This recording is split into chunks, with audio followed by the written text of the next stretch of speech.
Hello everyone, class ninth chapter number 10 exercise 10.1 introduction part किया हुआ है। अगर आपने नहीं देखा हुआ है तो इस वीडियो के लास्ट पे आपको उसका लिंक मिल जाएगा, डिस्क्रिप्शन बॉक्स में भी लिंक प्रोवाइड कर दिया गया है। ठीक है, चलो 10.1 करते हैं यहाँ पर। अगर आपने वो इंट्रोडक्शन पार्ट देखा हुआ है तो इसको आप आसानी से बना सकते हैं, क्योंकि पूरा 10.1 जो है इंट्रोडक्शन पार्ट पे ही बेस्ड है। ठीक है, तो पहला इसमें फिल इन द ब्लैंक्स है और ट्रू फॉल्स है। ठीक है, तो चलो क्या बोलते हैं कि the centre of a circle lies in. अब बताइए, एक सर्कल हो गया तो उसका सेंटर कहाँ होता है? Lies in. क्या बोल रहे हैं यहाँ पर? ऑप्शन दिया हुआ है इंटीरियर में कि एक्सटीरियर में। तो भैया सर्कल का जो सेंटर होता है कहाँ होता है? इंटीरियर में। ठीक है, कहाँ होता है वो?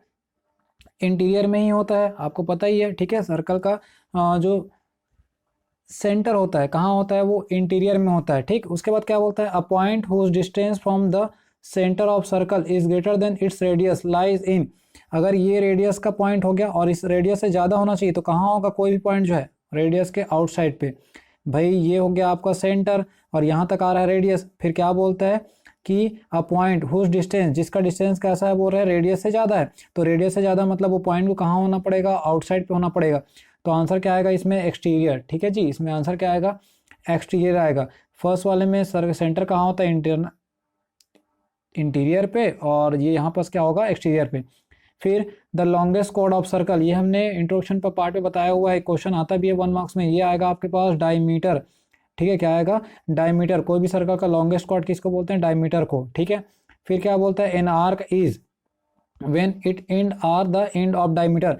ये आर्क है ना, जिसका एक एंड दूसरे एंड पे मतलब डायमीटर के इक्वल होता है, तो इसको क्या बोलोगे? यहाँ से लेके यहाँ तक को क्या बोलोगे आप?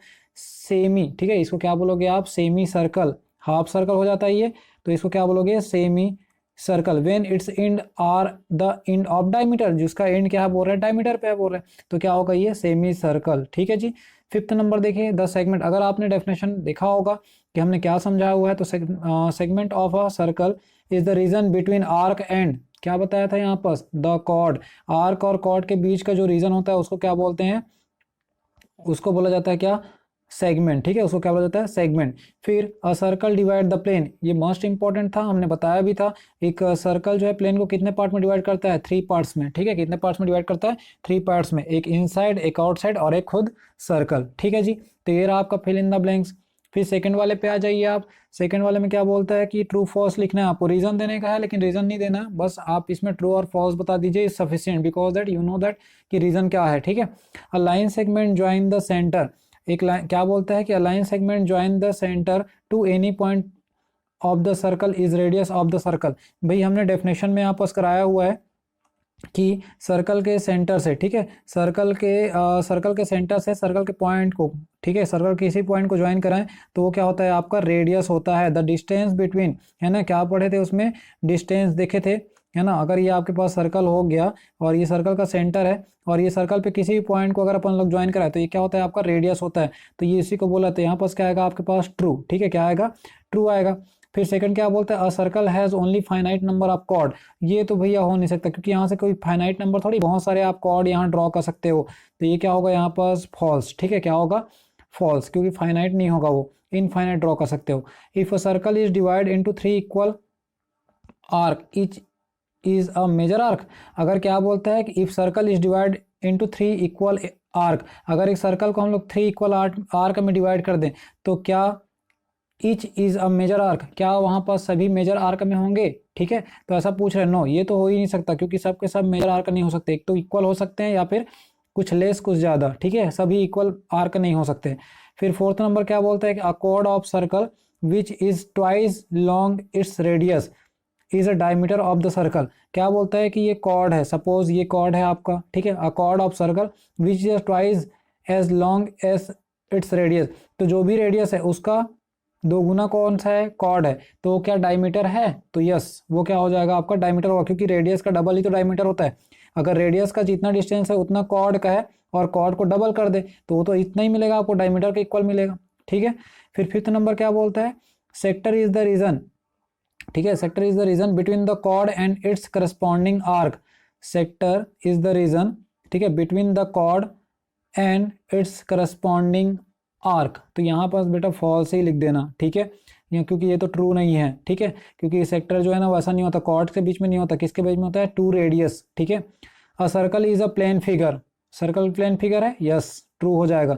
सर्कल क्या है आपका, एक प्लेन फिगर है। तो इस तरीके से आप 10.1 कर लोगे। नाउ हम डिस्कस करेंगे 10.2 के बारे में। तो 10.2 में ना सुनिए, 10.2 के लिए आप इन दोनों थ्योरम्स को कर लो। ये है आपके पास थ्योरम जो है 10.1, ठीक है, ये थ्योरम है आपके पास कौन सा, 10.1 थ्योरम है। और 10.2 इसी को आपको एक्सरसाइज 10.2 पे पूछा गया है, इसी को आपको एक्सरसाइज 10.2 पे पूछा गया है। तो यहाँ पर 10 इसको आप समझ लोगे, 10.2 भी हो गया, करने की जरूरत नहीं है, ठीक है। अगर आप करना चाहो तो आप रिपीट कर सकते हो। तो चलिए थ्योरम 10.1 10.2 करेंगे, जो कि दोनों 10.2 एक्सरसाइज पे है।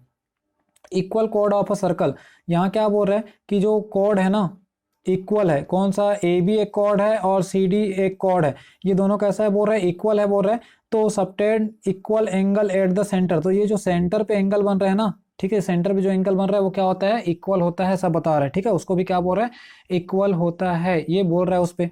तो हम लेंगे कौन कौन सा ट्रायंगल पे लेंगे, हम पहले लेते हैं इन ट्रायंगल, पहले लेंगे in triangle A O B and triangle C O D, ठीक है।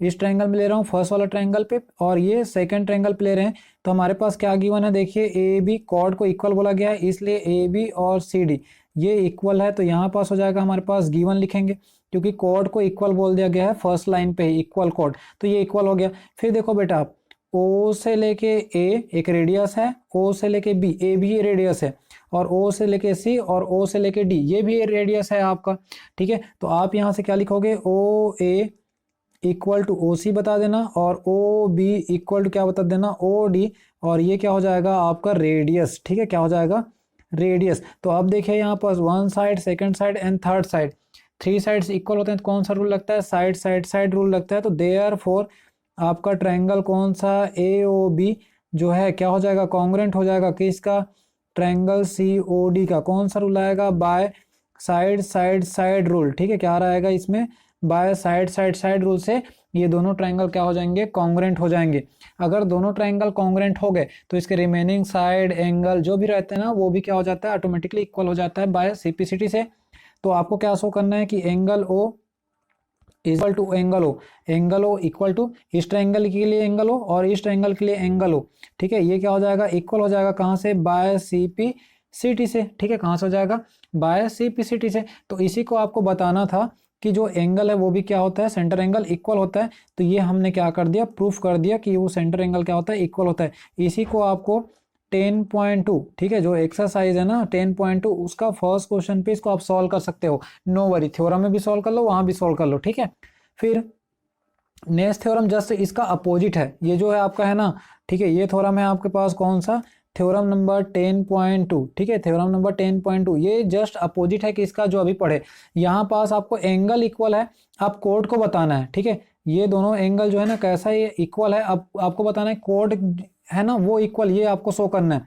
तो यहाँ से आपका एंगल हो और एंगल हो ये इक्वल है बोल दिया गया है, if the angle subtended by the chord of a circle at the centre are equal, ठीक है, ये इक्वल है बोल रहे हैं, then the chord are equal, तो आपको बताना है कॉर्ड इक्वल है।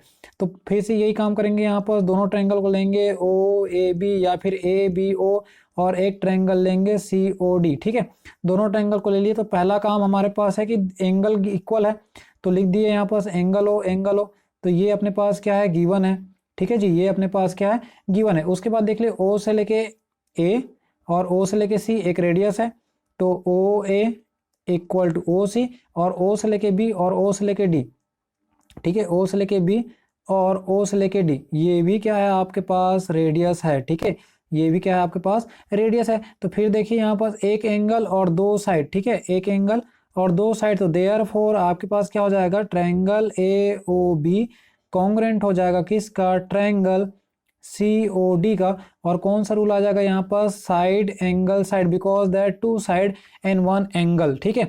अब हमको फिर से पता है कि ट्रायंगल फर्स्ट और ट्रायंगल सेकंड कॉन्ग्रेंट हो गया, तो इसके जो रिमेनिंग साइड है भाई कौन सा साइड बच गया, ए बी, कौन सा साइड बच गया, ए बी, और कौन सा बचा, सी डी, ए बी और सी डी बच गया। तो ये भी क्या हो जाएंगे, इक्वल हो जाएंगे किससे, by C P, corresponding part of congruent triangle से। तो आपको क्या शो करना था, कॉर्ड जो है ना इक्वल होता है, ये शो करना था। इसको आप जो चाहो ना तो एक्सरसाइज 10.2 का क्वेश्चन नंबर सेकंड में भी सॉल्व कर सकते हो, उसी बातों को पूछा गया है वहां पास भी। ठीक है, तो इस तरीके से आपका 10.1 और 10.2 जो एक्सरसाइज है कंप्लीट हो गया है। नेक्स्ट लेक्चर्स पे हम करेंगे थ्योरम नंबर 10.3, 10.4। ठीक है, उसके बाद एक्सरसाइज 10.3 को। कोई भी डाउट्स हो तो कमेंट बॉक्स पे जरूर कमेंट करिएगा। तब तक के लिए बाय बाय।